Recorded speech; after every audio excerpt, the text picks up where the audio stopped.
Hi guys, welcome back to the Fsr Clothing channel. I hope you're having a great day. So guys, today's topic is sneaker vocabulary, sneaker terms, sneaker glossary, whatever you want to call it. I thought it could be something that could be quite handy for those of you that are just starting out into the sneaker industry or into the sneaker collecting game or whatever it may be. Now I've personally been into my sneakers since 1984. I was 11 years old and this film come out. If you haven't seen it, then you need to make sure that you see it. It's Beat Street, and basically it's a movie that was about the breakdancing and hip-hop culture.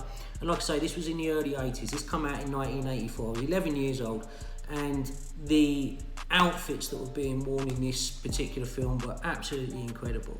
And as soon as I saw the Puma suede with the fat laces on the feet of the breakers in this film, that was it. I had to get them, and then I was hooked on sneakers. So I know over the years since I've been involved and into sneakers how the industry has changed and how the game's changed in general, and now we've got these huge amount of sneaker terms, and it can be a little bit daunting if you're just getting into the game and you're feeling like a little bit of a rookie. So with that said, I've put together an A to Z guide of all the ones that I can think of off the cuff. I mean, there'll be so many more, but I think this is a good start for you, and it'll give you a little bit of an insight into it. Now, the other thing is as well, if you are new to the sneaker game, please remember to join the Fsr Clothing Facebook group. In there, I think we've got around 6,500 members now. But it's a good place to start if you are new, or if you're an OG in the game as well, because you know there's lots of sneakers for sale, there's a lot of clothing for sale now, there's lots of news and reviews and stuff like that. So make sure you join that. So guys, with that said, let's get into the sneaker slam, glossary, terms, vocabulary, whatever you want to call it. Now, like I say, I have done it A to Z. I think it might just be a little bit easier to do it that way. So the first term that we've got is beater. Now, beater is a term that you'll hear quite often. It basically means a pair of shoes or a pair of sneakers, basically, that you don't mind mashing up. You know, you'll use them to paint the house, wash your car, cut the grass. That's what beaters are. So you can often see people saying, I bought a beater box. And sometimes you can find some hidden gems in there, but 9 times out of 10, they're going to be completely mashed up shoes. The next one, B grade. Now, B grade are basically sneakers that haven't quite cut it. They're not quite made the QA to go to normal retailers. So B grade sneakers are normally the ones that you'll find, for example, in a factory outlet, like a Nike factory outlet. And what you often see is the box will be stamped as well as a B grade. So that's what a B grade is. The next term is bread. You're going to hear bread a lot, and that's not bread as in the sort of thing that you make a sandwich with. It's simply black and red fused together, and it's bread. That's all that is. Nice, simple one. The next one is brick. Now, brick is the term that sneakerheads use basically for a sneaker that's sitting on the shelf. It's a sneaker that people don't want. It's like an insulting term, if you want, for a pretty shitty shoe. Although, you know, this is an interesting thing with the sneaker game. What might be a brick for somebody, not necessarily is a brick for you. You know, they might be sitting on the shelves, but it doesn't make it a bad shoe. If you like it, you buy it. But brick basically means a shoe that isn't selling like it was expected to. The next one, guys, is Colorway. Colorway is basically simply it's the colours of the shoe. It could be like, you know, you might have a bread. A bread is a colourway. You've got black and red on the shoe, you know. You might have black, red and white. It's basically the colourway of the shoe. And you also have colour blocking, which is basically how they've blocked the colours out onto the shoe. So maybe, for example, the toe box and the heel and the midsole, all different colours. So that's different colour blocking. Another term that is getting really, really, really popular these last, I don't know, probably certainly within the last 10 years, but more so in the last 5 years, is collab. Now, collab basically is short for collaboration, and that's basically when you've got, say, a company such as Nike or Adidas, and they're working in partnership with somebody else. So, for example, you've got Travis Scott, the rapper. He's releasing a lot of shoes at the moment with Nike, and that's called a collab. The next one, nice simple one, cop. I'm going to cop this, I'm going to cop that. Simply means to buy. Customs, that's another one. Basically, customs are a shoe that somebody gets shoe surgeon, for example, he'll take a shoe and he will customize that shoe to what he thinks looks good, or maybe to a specific style that the customer wants. So that's what custom is. The next one is Dornbecker. Dornbecker is a children's hospital in Portland in Oregon, and what they do, they collab with Nike and the Jordan brand, and basically Nike and Jordan brand allow the children to design shoes, and then the shoes are put to market, and then any of the profits that are generated from those particular shoes go back to the Dornbecker Children's Hospital in Portland, Oregon. So it's a really worthwhile cause. The next one, guys, is Drop. You'll hear that all the time. When do they drop? What time they used to drop? Basically, it means when a shoe or an anticipated shoe or any item, you know, it could be clothing, fear of God, or whatever it may be, is releasing. So that's what drop is. The next one, DS, simply stands for dead stock. It means basically brand new, how they've come from factory. Next one is factory laced. Pretty self-explanatory. So when the shoes are produced in the factories, they get laced. They're normally laced a little bit tight.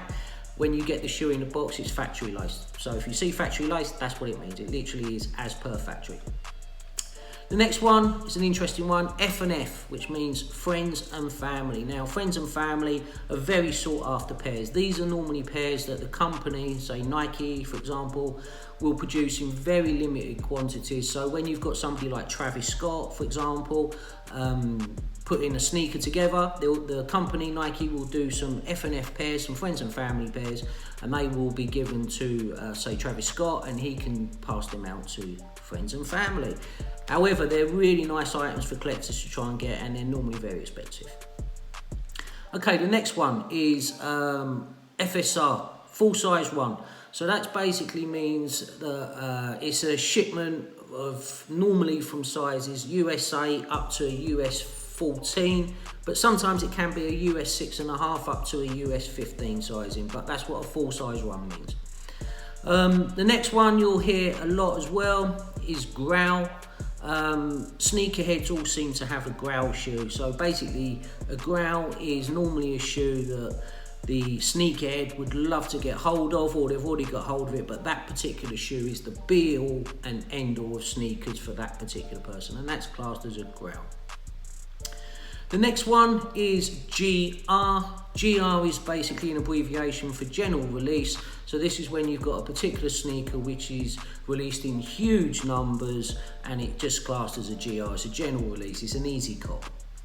The next one you'll see is GS or GS/Y, which basically means grade, school and youth. And these are basically for kids that are in school, and the sizing normally goes up to a US 7 normally. The next one, guys, sorry, I've got a list here, that's why I keep looking down on my laptop. The next one is Hype Beast. Basically, Hype Beast is a term that it's getting a few years ago it was kind of a new funky term, but it's getting a little bit overused and a little bit boring now. But basically a Hype Beast is somebody who just buys whatever's fashionable at that particular time. They may not even like it, but just because it's in demand and people want it and they maybe can't get it, a Hype Beast will go out their way and get that item, whether they queue for hours in a queue or camp out overnight, or whether they pay a high resale value just to get the item, so people effectively get jealous and they can flex a bit. That's what a Hype Beast is. The next one is LC. It's the abbreviation for legit check.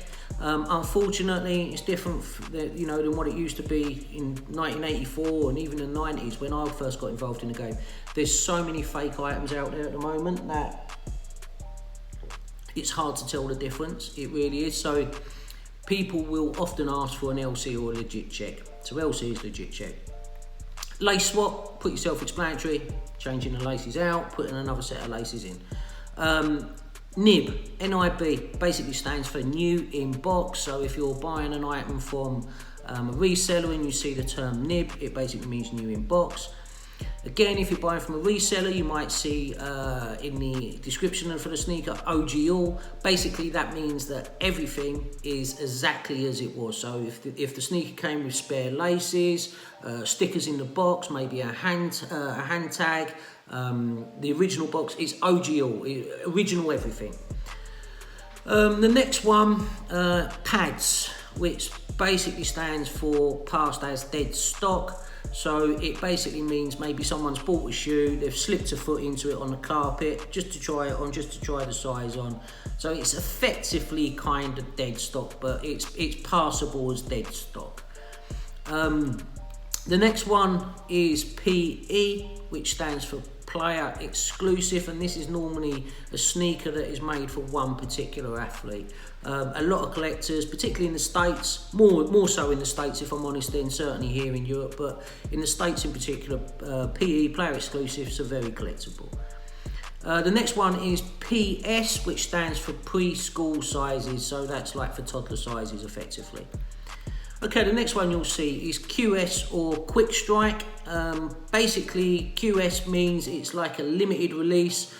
Quite often the shoe's released without anyone knowing the exact release date, so it's a quick strike, it's a quick release. They're limited to certain stores only, normally a Quick Strike.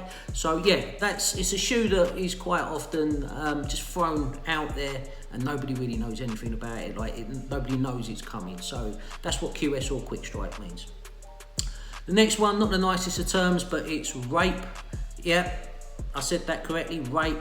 Basically, rape means when someone is trying to sell a shoe and they're asking overpriced for it. So if I'm trying to sell a shoe for 400, or I've got a shoe that's worth 400, and someone's trying to sell the same shoe for 800, that's a rape price.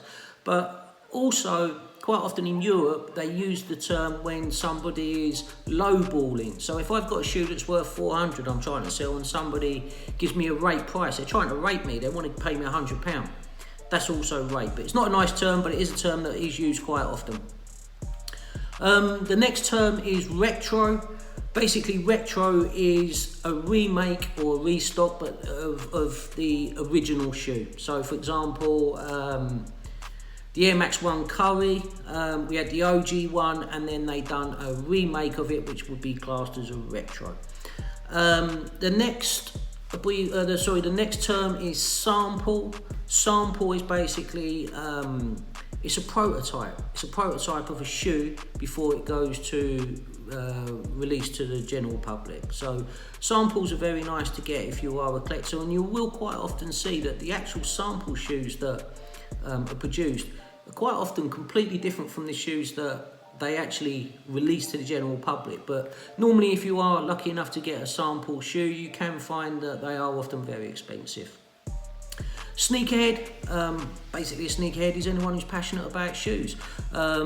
Normally you'll find a sneakerhead is also very, very knowledgeable. I mean, if you do a quick search and join some of the Facebook groups I mentioned earlier, Crepes and Clothing, but there's many out there, you will be amazed at the knowledge that sneakerheads hold.